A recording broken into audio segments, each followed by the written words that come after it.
La dénutrition, par définition, c'est un indice de masse corporelle inférieur à 18,5 ou une baisse de cet indice de masse corporelle de plus de 5% du poids de corps, en particulier lorsque cette baisse a eu lieu rapidement, évidemment qu'elle n'a pas été volontaire. L'indice de masse corporelle, c'est poids sur taille au carré, ça se calcule très facilement.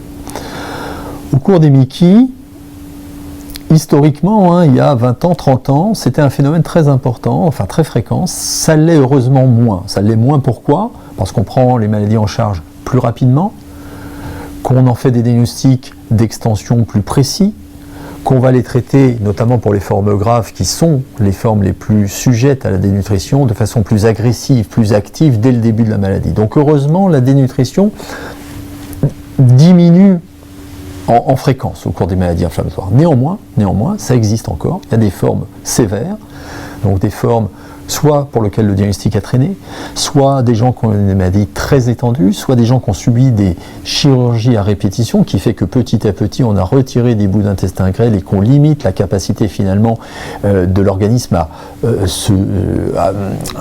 absorber les nutriments que vous mangez, soit des formes très inflammatoires. On peut avoir soit de la dénutrition en termes d'indice de masse corporelle, soit des marqueurs de dénutrition, c'est-à-dire une baisse de certaines valeurs dont on sait qu'elles sont liées à la dénutrition, et notamment l'albumine. Et l'hypoalbuminémie, la diminution de l'albumine, ça c'est un phénomène fréquent.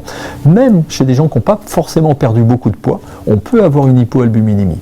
Et on sait que l'hypoalbuminémie peut entraîner de la fatigue. En tout cas, il est probablement intéressant et important de la corriger, y compris pour traiter la fatigue.